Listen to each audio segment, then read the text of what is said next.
The British had about 19 ships. Fort McHenry is all the way over here, right? So they launched about 15 to 1800 cannonball shells and rockets. Crazy. And they did that for 25 hours. Francisscottkey was on the ship. He seen Fort McHenry being attacked. And he was just hoping that the fort was still there and the flag was still there. So once he seen the flag was there the next day, this is how we came up with the national anthem right here. Today I am at Fort McHenry. It's pretty loud down here and it's pretty windy. For those who don't know where Fort McHenry is, this is where the national anthem started, the Star-Spangled. So this is a very, very big spot in Baltimore, located Baltimore in a harbor. And what happened was British was attacking the Fort McHenry. They was attacking Fort McHenry. And this guy, francisscottkey was on the ship when he was trying to free an American prisoner. And he saw the Fort McHenry being attacked. So what happened was, you know, he was just hoping like the next day, you know, they was attacking it for 24 hours. He was hoping like the next day, like, man, please let the flag be standing when I wake up or whatever. Like, please let the flag be there when I wake up or whatever he was doing. Maybe he stayed up all night. He was a lawyer and he was also a poet. And this happened in 1814 and this was the war of 1812 to 1815. So after those 24 hours was over, he saw that the flag was still there. That's in the national anthem. He saw that the fort was still up. The fort was still good. So I just got to figure out which way to go. I really don't know where to start, but I'm gonna just keep on going down until I see something interesting over here.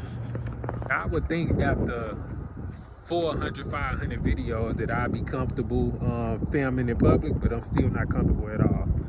Like every time somebody walk past, I gotta act like I'm talking to somebody else, so I gotta put my phone away, or I get irritated sometimes, cause I be feeling like people just trying to see what I'm talking about. It still be like that. Sometimes I be irritated. Sometimes I just put my camera away, you know, because it's obvious that they gonna know that I'm not talking to somebody else, you know. That's my home state right there, Illinois. Admitted to the Union December 3rd, 1818. Dedicated September 12th, 1932. Shout out Illinois. So it's weird, right? I'm from East St. Louis, Illinois. St. Louis, Missouri is like right next door. It's borderline, two different states, but I'm from Illinois. They confuse people all the time. Like even if I tell somebody I'm from East St. Louis, Illinois, people gonna say, oh, he's from St. Louis. Which I can't blame them for that, because it's basically like a lot of people from East St. Louis, they don't want to admit this, but you basically is from St. Louis. Like we 10, 15 minutes. Like if you from a big area, you gonna claim St. Louis. If somebody from a small city and they live next to a big city, you know, they is not finna go around telling people like, oh, I'm from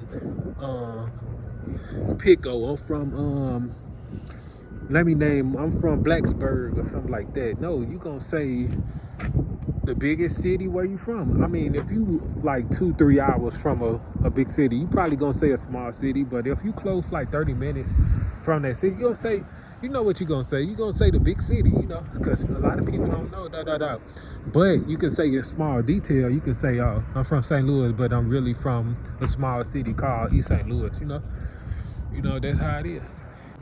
All right, so I see this sign, so I guess I'm gonna go over here and see what's going on.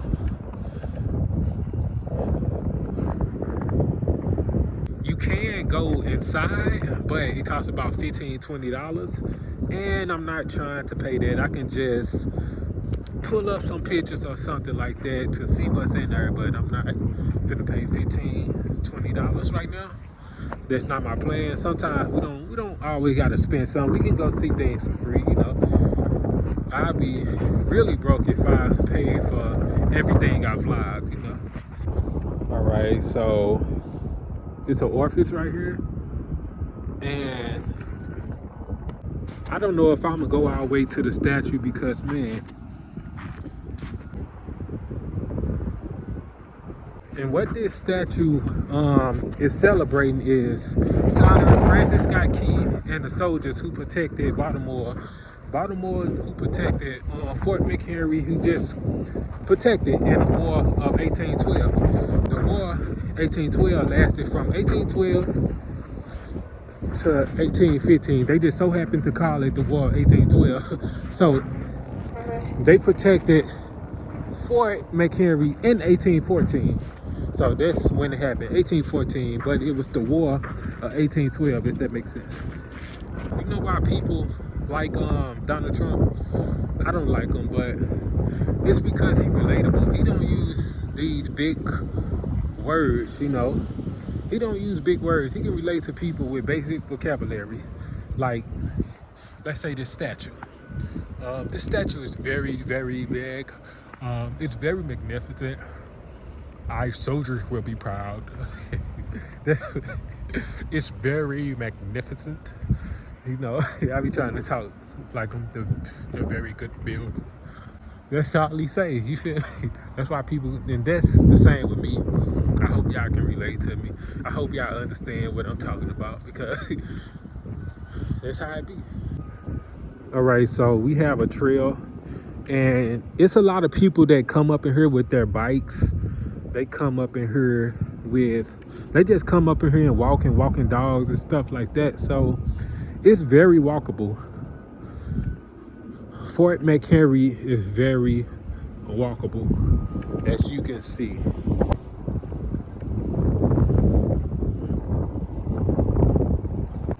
As y'all can see, this is not no small river right here. So British, they had well over enough to put 19 ships right here and was attacking Fort McHenry. They have the cannons on display right there. I'm pretty sure we already know those are likely not the original on display. So if it was right here, if that was the exact location, which I really don't know, then the ships was probably exactly right here, you know. That's if it's accurate. I don't know if it's accurate, you know. And you know, I got to say probably and maybe because I don't know.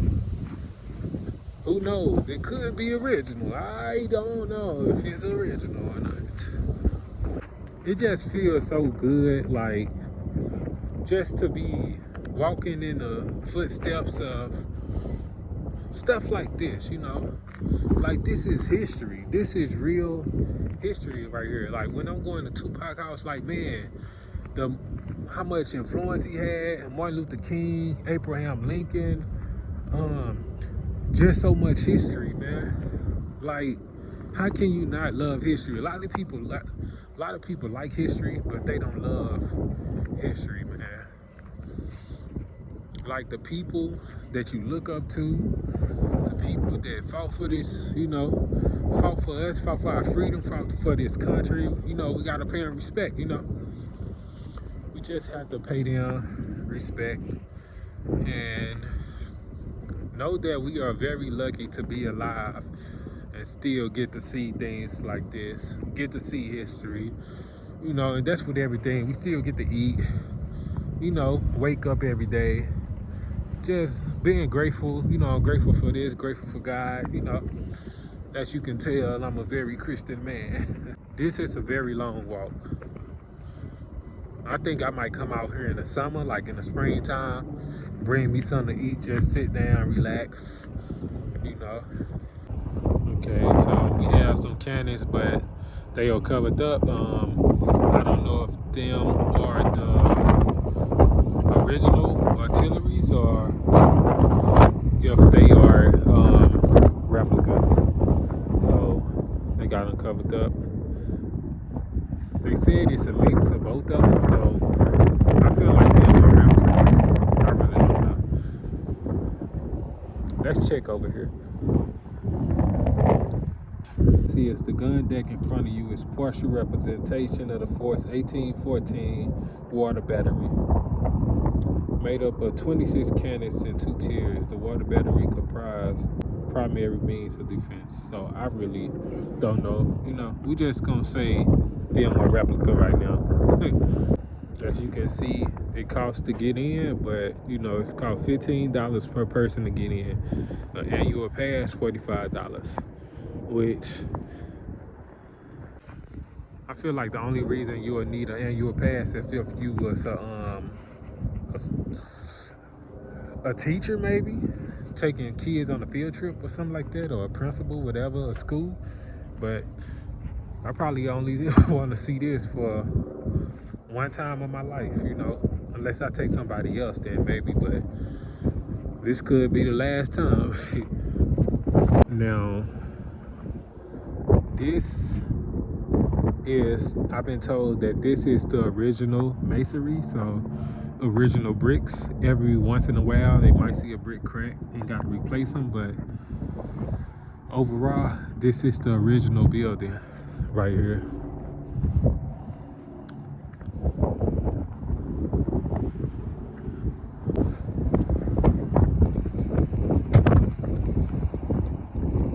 This was the deadliest zone right here. This was the most deadliest crossfire. So they was aiming, you know, in the middle of here, you know. They was aiming in the middle of this area. So when they was launching cannons, this was the most dangerous area, the weakest spot.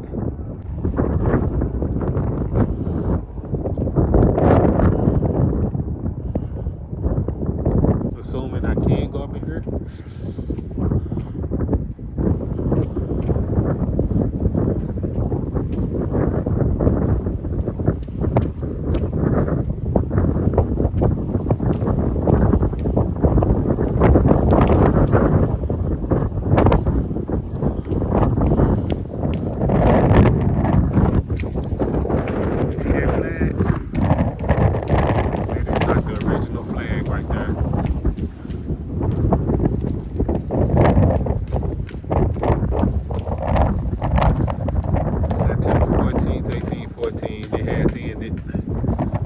The war has ended in Baltimore, 1814.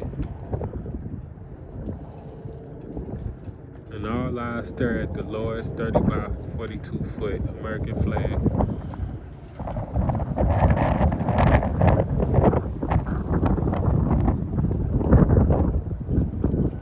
If you want to go see the American flag, it is on display, the original flag that Francisscottkey had seen after 5 hours.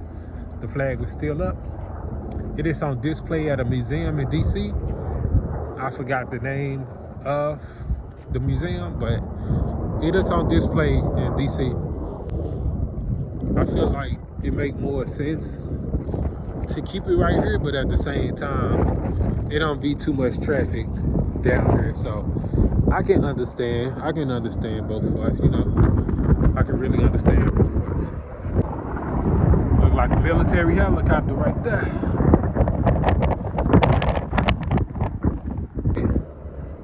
So that might be the end.